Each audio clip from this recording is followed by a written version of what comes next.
Salut tout le monde, bienvenue à ce cinquième vidéo sur le jeu Horreur à Arkham 3e édition publié par Fantasy Flight Games en 2018. Dans ce vidéo, nous allons disséquer le scénario numéro 1, j'ai nommé La venue d'Azathoth. Ok, alors, tel que promis, je vais, si vous vous êtes toujours arraché les cheveux de la tête pour battre ce scénario-là, je vais vous donner, on va passer à travers, on va discuter stratégie par rapport à ce scénario-là, là, qui est le premier officiellement. Si on regarde les cartes de codex, là, ça part à 3, fait que c'est officiellement le premier scénario. Il y a du monde qui remet ça en question parce que selon beaucoup de gens, ce scénario-là est le plus tough des quatre qui sont dans la boîte. J'ai tendance à être d'accord. Il est pas facile, il est pas infaisable, il est pas facile. Euh, Moi, je pense que c'est le premier scénario parce qu'il est straightforward, comme on dit. Il n'y a pas trop de règles fuckées. Puis il démontre bien là, un scénario classique. C'est probablement le scénario jeu de base et toute expansion confondue avec le moins de cartes, le moins d'embranchements possible. Fait que dans cette optique-là, il est simple. C'est peut-être pour ça qu'ils ont décidé d'en faire là, un premier scénario. Là. OK, d'abord, il convient de se remettre en mémoire. euh, Chaque scénario vient avec une des deux cartes qui explique là, comment gérer les fléaux sur le board. Il y a cette carte-là qui est la carte anomalie, qui est la plus horrible des deux. L'autre, je ne me rappelle pas comment elle s'appelle, mais elle est généralement moins chiante que celle-là. Là. Fait que, donc, dans la majorité des scénarios, vous le savez, si vous jouez souvent, là, on perd s'il y a trop de fléaux qui s'accumulent sur la fiche de scénario. Et au début, le fléau, il s'en va sur le board, il n'y a pas de problème. Mais ce que cette carte-là va dire, c'est que dès qu'il y a trois scénarios, trois fléaux ou plus sur une space, ou qu'il y a cinq fléaux ou plus dans un district, vous allez venir mettre une anomalie comme ça sur le district. Et à partir de maintenant, tout nouveau fléau qui s'en va dans ce district-là s'en va sur la fiche de scénario à la place. Et dans certains cas, dépendamment comment les cartes sont sorties, là, ça peut aller très vite après ça. Donc ça devient, évidemment, dans un monde idéal, vous réussiriez à ce qu'il n'y ait pas d'anomalie sur le board, mais s'il y a une anomalie sur le board, là, vous êtes vraiment sur une cloque, comme on dit, puis vous devez vraiment vous grouiller. En fait, soit que vous allez blitzer pour décrisser l'anomalie, ou que vous vous dépêchez de finir le scénario, mais là, définitivement, c'est un ou l'autre. Là, vous êtes à la croisée des chemins là, parce que ça ne peut pas rester longtemps comme ça. Pour se débarrasser d'une anomalie, il ne faut plus qu'il y ait de fléau pantoute dans le district. Puis on fait ça avec des actions de régulation comme d'habitude, mais même si vous arrivez pour faire des rencontres dans un district où se trouve une anomalie, vous allez piger vos cartes de rencontre de ce paquet-là plutôt que des paquets traditionnels ici. Ça veut dire que s'il y a des indices dans le district, temporairement, vous pouvez faire une croix là-dessus. Vous n'aurez pas de chance d'aller récolter ces indices-là. Vous devez d'abord enlever l'anomalie. Fait que c'est d'autant plus triste quand l'anomalie arrive dans un district genre avec un ou deux indices, parce que là, temporairement, là, on n'est pas capable de mettre la patte sur ces indices-là, qui est aussi comment on fait progresser le scénario dans la bonne direction. Mais des fois, avec une combinaison de régulation puis de ces cartes-là qui vont vous permettre, là, même si c'est du bad stuff qu'il y a dans ces cartes-là, ils vont systématiquement vous permettre d'enlever un ou deux fléaux du district. Ça peut quand même aller assez vite, surtout si on blitz ça à deux ou trois investigateurs. Bref, ça c'est la façon que le scénario gagne et c'est pour ça que c'est important de contrôler les fléaux sur le board. Et c'est pour ça que Marco, dans son ranking d'investigateur, place une grande valeur sur la stats de la connaissance pour être capable de se rendre utile quand on se promène sur le board, là, puis d'enlever des fléaux aux endroits où on se promène. Avant de passer là, avant de décomposer le scénario, là, je viens de vous montrer une ouverture classique que je fais quasiment tout le temps là, avec mon fameux dynamique duo de Marie Lambeau et Calvin Wright. Là. Ce que je vais faire là, typiquement là, quand je commence de même, là, fait que le scénario commence avec deux monstres sur le board, des fléaux un peu partout, généralement un fléau par district. Et moi, j'ai vraiment une politique tolérance zéro pour les monstres sur le board. On tue les monstres.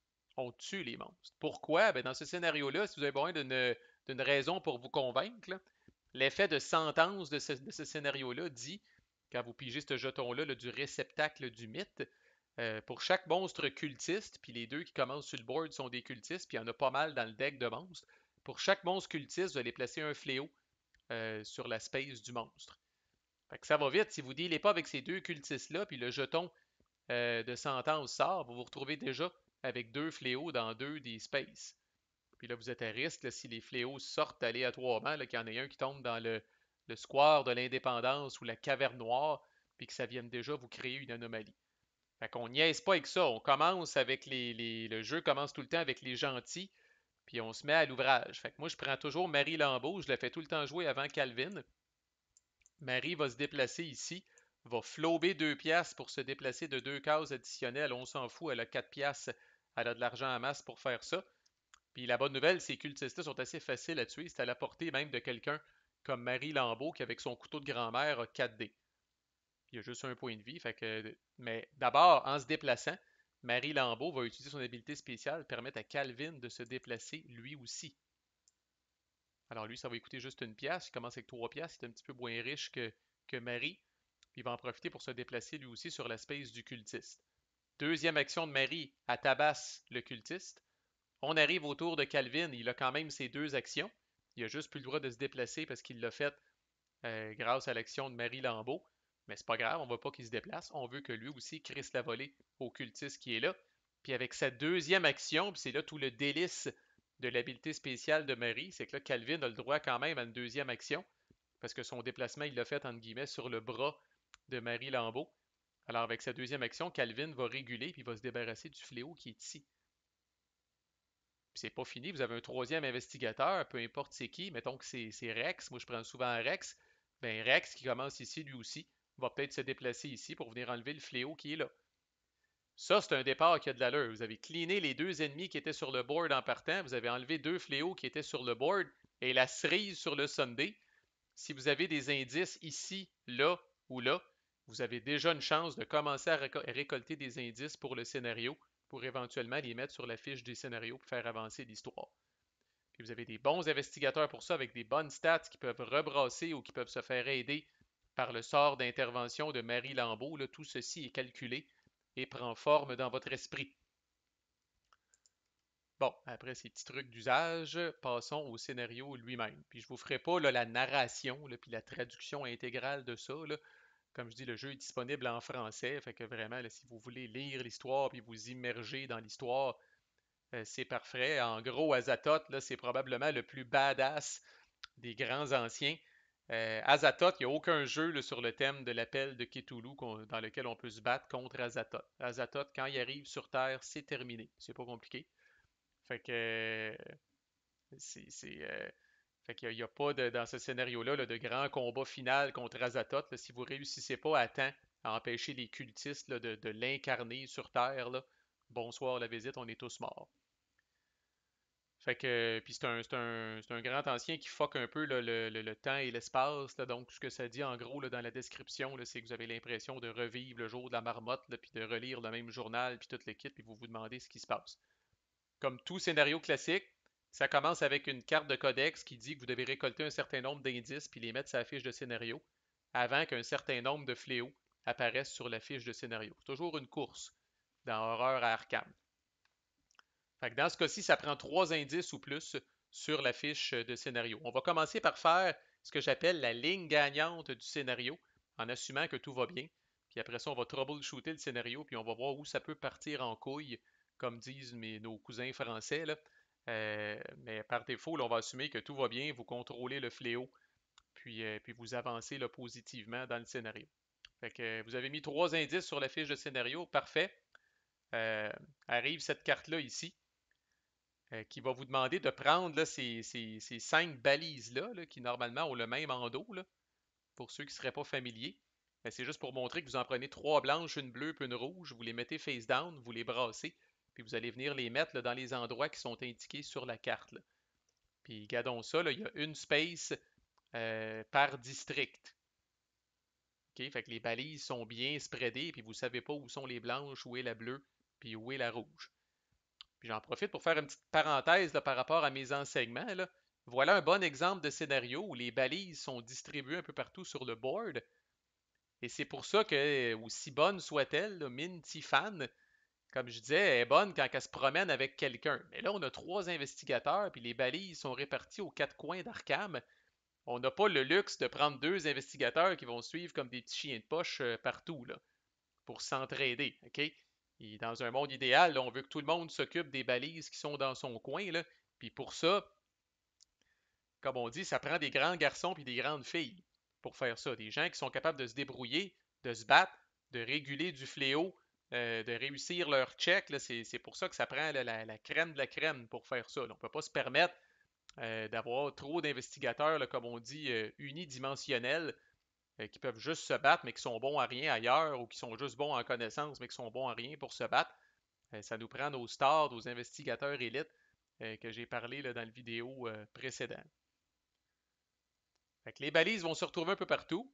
Euh, Essentiellement, vous êtes à la recherche des balises bleues et rouges. Fait que les balises blanches, là, c'est des pertes de temps. Puis ça coûte une action pour flipper une balise. Alors, il n'y en aura pas de facile.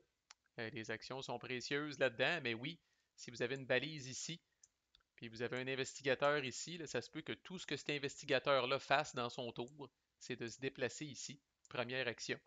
Deuxième action, révéler la balise. Ah, c'est une blanche, je me suis fait fourrer. Vous l'enlevez. Alors, quantité de choses productives qui ont été faites par cet investigateur-là dans son tour, un gros zéro.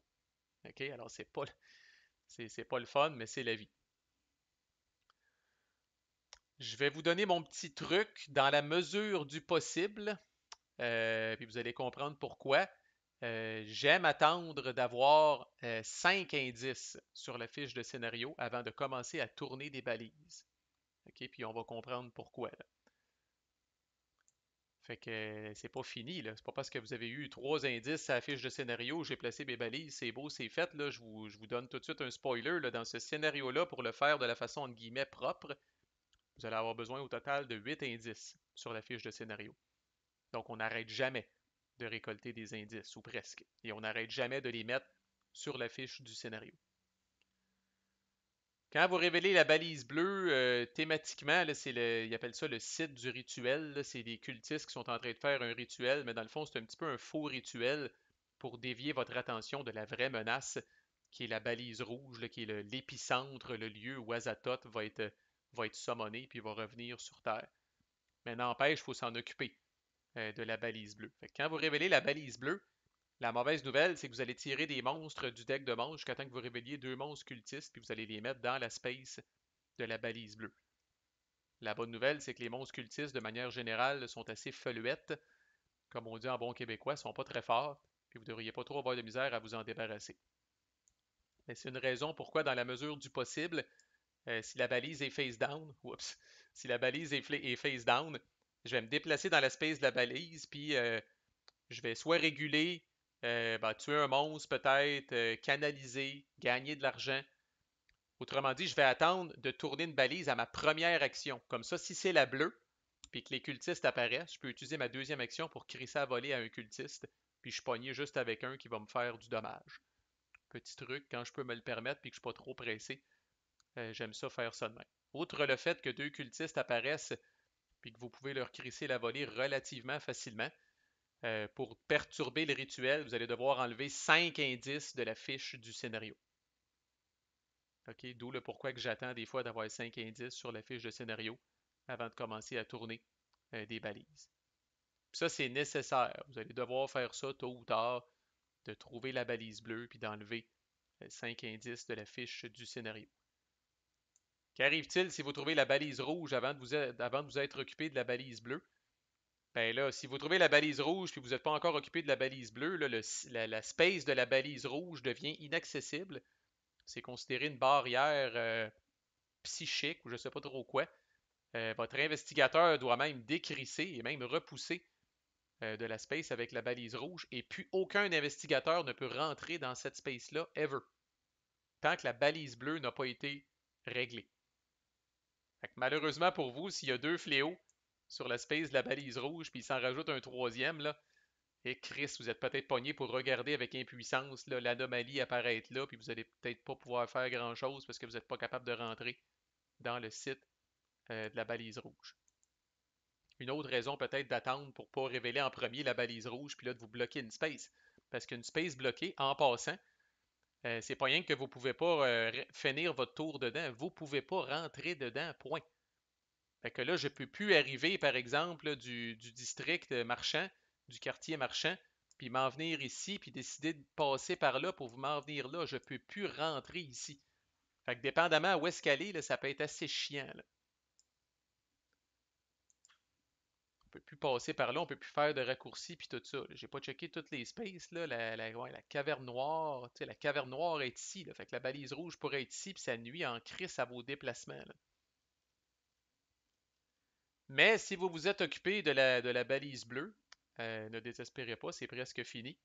Une fois que vous êtes occupé de la balise bleue, vous pouvez rentrer dans la space de la balise rouge. Et là, il y a une action que vous pouvez faire, une dernière action, une ultime action que vous pouvez faire, qui est d'enlever 3 indices de la fiche de scénario pour mettre là, des protections autour d'Arkham, puis empêcher Azathoth d'être summoné. Autrement dit, vous gagnez la game, that's it. Fait que c'est pour ça que je disais 8 indices au total, 5 pour vous débarrasser de la balise bleue, 3 pour vous débarrasser de la balise rouge, dans cet ordre-là, spécifiquement. Puis entre-temps, vous allez avoir 2 cultistes qui vont apparaître sur la balise bleue, c'est pas si pire. Puis le reste, c'est le flow normal de la vie qui va prendre bien soin de s'occuper de vous, là, avec les jetons qui vont sortir du réceptacle du mythe, des fléaux qui vont apparaître, des monstres qui vont apparaître, puis toutes sortes de schnoutes qui vont vous tomber dessus. Mais concrètement, le fil gagnant, c'est tout simplement ça. Où est-ce que ça peut chier maintenant? Ben, le risque, je vous dirais, dans ce scénario-là, là, la raison que va vous donner beaucoup de gens qui va expliquer leur défaite, là, c'est qu'à travers le deck de 12 monstres se trouvent 3 monstres absolument horribles. Ce sont tous des chiens de Tindalos. Puis là, ils ont tous des noms différents, là, puis ils sont tous uniques, là. Mais bon, ils ont toutes quelque chose en commun. D'abord, ils ont des points de vie en crise, puis ils donnent des malus là, au jet d'attaque, là. Fait qu'un monstre comme ça, là, 4 points de vie avec -1 sur l'attaque, là, même notre ami le gangster Michael McGlenn n'est pas capable de venir à bout de ce monstre-là d'une shot, là. Peut-être s'il fonce dedans avec son vieux taco puis qu'il fait 2 de dommages, puis après ça il brasse ses 7 dés, il y a une chance, là. Mais même là, ça va être tough. OK? Puis vous avez lui qui est moins pire, 3 points de vie. Puis vous avez lui là, qui est le plus badass de la gang, là, qui a 3 investigateurs, il a 5 points de vie, puis -2. Puis il fait du dommage en crise. Fait que c'est pas. Là, vous allez dire, ouais, mais dans tous les decks de monstres, il y a des monstres tough. Est-ce que reviens-en, Marco, c'est pas si pire. Mais ce que je trouve écœurant de ces trois-là, là, ils ont toutes une autre chose en commun. Remarquez leur valeur de déplacement, qui est une étoile. Ça, c'est toujours louche. Fait que lui, quand vient le temps de bouger, il bouge directement sur la space de l'investigateur qui a le plus de vestiges.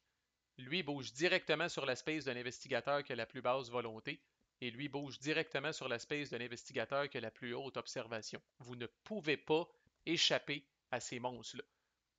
Des fois, il y a des gros monstres qui vont sortir, mais sont lents, ils se déplacent de une case, 2 cases, puis on est capable, tu sais, si on est habile, de gosser autour, puis de faire nos affaires, puis de l'attirer dans un raccoin, puis après ça, de s'en aller plus loin. Mais ces monstres-là, quand ils apparaissent, là, c'est terminé. À la phase de monstres d'après, c'est sûr et certain qu'ils vous sautent dessus. Puis vous choisissez pas sur qui ils vont sauter, là.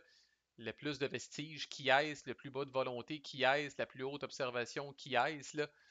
Il faut faire attention. Si tous vos investigateurs sont relativement équipés, c'est tous des investigateurs élites qui sont capables de se battre, c'est pas pire. Mais même mon amour Calvin Wright, que j'adore, là, ça va y prendre 2 tours pour s'occuper d'un de ces monstres-là, là. En toute logique, là. Même avec sa rebrasse puis tout le kit. Puis entre-temps, il va manger des dommages pendant qu'il est engagé avec le Christ de monstre. Il peut pas faire de régulation, rien. Tu sais, c'est chiant en hostie, là. Fait qu'il y en a 3 sur les 12. Fait que, on va dire, comme on dit, je vous souhaite bonne chance. Je vous souhaite qu'ils soient tous au début du deck parce qu'on pige tout le temps les monstres par en arrière, là, par en dessous, là. Je vous souhaite qu'ils soient pas mal tous au début du deck. Parce que si vous en pognez 2 ou même 3 dans votre game, c'est probablement foutu. C'est juste ça, là, au-delà du fil narratif du scénario, là, si vous en pognez 2 ou 3, là, calice, ça va être tough. Pendant qu'on est en train de s'occuper de ça, on n'est pas en train de s'occuper du board, les fléaux s'accumulent, les anomalies vont peut-être popper, puis là, ben, les fléaux vont commencer à s'accumuler sur la fiche de scénario. Mais comment qu'on perd de manière plus concrète? Alors, il y a 3 seuils de fléaux dans ce scénario-là. 3, 7 et 13. Retenez ces chiffres. 3 fléaux, c'est pas beaucoup. Sur la fiche de scénario, on va dire, Chris, des fois, je peux être bad lucky, il tombe une anomalie. 3 fléaux, c'est pas beaucoup, c'est vrai. Mais ça n'a pas un gros impact. OK? Si vous pognez 3 fléaux sur la fiche de scénario, tout ce qui change, c'est que vous avez un cultiste qui apparaît en bonus. Fait que c'est pas si pire que ça, faites-vous-en pas. C'est vraiment à 7 où là, ça change complètement. Si vous pensez atteindre 7 de fléaux, là, changez votre stratégie complètement parce que quand on pogne 7 de fléaux, la game change complètement. Toutes les balises décrissent. Alors là, la balise bleue, c'est plus pertinent du tout d'aller s'en occuper. Il ne reste que la balise rouge. La barrière est ouverte, vous pouvez y aller. Vous allez maintenant dans la space avec la balise rouge. Puis pour une action, vous pouvez vous en aller dans le futur. Qu'est-ce que le futur? C'est cette carte-là qui est considérée comme un space. Donc pour une action, si vous êtes sur la space de la balise rouge, vous pouvez vous en venir dans le futur ici. Comme je disais, c'est considéré une space. Si jamais il y a du fléau qui doit être placé sur cette space-là, il s'en va directement sur la fiche de scénario. Et là, dans le fond, si vous êtes rendu là, dans l'espèce d'alternative que vous avez eu 7 de fléaux puis tout ça, ben, la bonne nouvelle, quand même, c'est rare que des bonnes nouvelles quand on soque au niveau des fléaux, là, mais la bonne nouvelle, vous avez juste besoin de 5 indices à ce moment-là et non pas 8. Et vous allez avoir une action que vous pouvez prendre dans le futur qui est de tester votre connaissance -2 pour prendre un indice de la feuille de scénario puis venir le crisser ici. Et si vous faites ça 5 fois avec 5 indices, vous gagnez. Fait que c'est pas si pire pour vrai. Il y a beaucoup de scénarios quand ça se met à mal aller au niveau des fléaux, là, euh, le grand ancien arrive sur le jeu puis c'est un hostie de monstre épouvantable avec 12 points de vie, -3 sur les jets d'attaque qui est pas tuable. Aussi bien de pacter le jeu dans la boîte. Mais pour vrai, ce scénario-là, même si vous pognez 7 de fléaux, Chris, on se demande des fois si c'est pas plus facile de faire ça que de faire la lignée gagnante et traditionnelle que je viens de parler. Évidemment, ça vous prend des investigateurs qui sont quand même pas pires en connaissance, parce qu'un jet de connaissance -2, c'est quand même assez tough. N'oubliez pas que ça, c'est une action de tester votre connaissance -2 pour bouger un indice de la fiche de scénario vers l'autre carte qui est ici, là. Alors, étant donné que c'est une action, vous pouvez pas faire 2 fois l'action dans le même tour d'un investigateur. OK? Donc, même si vous dites, là, si moi je suis prête, là, il y a plein d'indices à la fiche de scénario, Chris, là, je suis déjà dans le futur, là, je vais faire la même action 2 fois, vous ne pouvez pas faire la même action 2 fois. Fait que généralement, rendu là, c'est let's go tout le monde, on s'en va tout à la balise rouge, on s'en va tout là, puis on s'essaye, esti. À tous les tours, on s'essaye une fois pour prendre un indice de la feuille de scénario, puis le crisser là. En espérant que vous en avez 5 sur la feuille de scénario, sinon il y a quelqu'un qui doit continuer de courroyer les indices pour aller les chercher. L'autre petit twist, c'est qu'à toutes les fois que vous finissez votre tour dans le futur, plutôt que de faire une rencontre, parce que là, après tout, là, on ferait une rencontre avec quoi? On est dans le futur, on n'est pas dans aucun district, de quel deck on pige. Ben, vous ne faites pas de rencontre, vous subissez 2 horreurs à la place. Fait que l'horreur va finir par vous rendre fou là, si vous traînez là trop longtemps. Là. L'horreur va vous rendre fou, puis votre investigateur va finir par crever. Là. Et ça, c'est des exemples de checks où même quelqu'un qui n'a pas beaucoup de connaissances peut se faire aider par le fameux sortilège d'intervention de Marie Lambeau pour venir ajouter des succès à son check, pour venir à bout de bouger encore plus vite les indices. Parce que vous ne pouvez pas vous permettre de glander dans le futur trop longtemps. Là, ce que ça dit comme flavor text, c'est que le futur que vous voyez est loin d'être gay, puis ça finit par rendre vos investigateurs complètement crackpot et complètement fous. Puis combien de temps concrètement vous avez pour faire ça? Ben là, c'est le dernier seuil que j'avais parlé qui est de 13 fléaux. Si jamais pendant que vous êtes là ou pendant que vous êtes en train de faire ça, on ramasse un 13e fléau sur la fiche de scénario, là c'est terminé, vous perdez la game.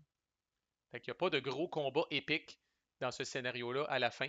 Soit que vous le faites avec la lignée gagnante et propre que j'ai parlé, ou si vous tombez avec 7 de fléaux sur la fiche de scénario, ben vous changez complètement votre fusil d'épaule. Fuck la balise bleue à ce moment-là, de toute façon, elle va être enlevée. On s'en va sur la balise rouge avec nos 5 indices, puis on essaye de les bouger de la fiche de scénario vers la carte ici, avant qu'on pogne 13 de fléaux. Fait que là, ça dépend où est la balise rouge, où sont vos investigateurs. Des fois, juste pour vous rendre à la balise rouge, ça va être pénible. N'oubliez pas que ça prend une action pour bouger de la space de la balise rouge à ici. Puis après ça, c'est une action à chaque fois que vous voulez essayer là, de prendre un indice puis de le bouger sur l'autre carte. Très bon scénario, moi pour vrai, je le trouve le fun, je le trouve simple, challengeant, intéressant, puis moi oui, je l'utilise comme scénario d'introduction avec des nouveaux parce qu'il n'est pas compliqué. Ça va les habituer à garder le board sous contrôle, à réguler, à tuer des monstres, à ramasser des indices, parce que c'est pas mal tout le temps ça qui est l'enjeu dans ce jeu-là. Fait que je trouve que c'est une bonne façon de les initier à Horreur à Arkham. Fait que l'avez-vous joué, l'avez-vous battu ce scénario-là? Vous pouvez parler de vos stratégies dans les commentaires. Quant à moi, je vais poursuivre avec le deuxième scénario dans le prochain vidéo. À plus!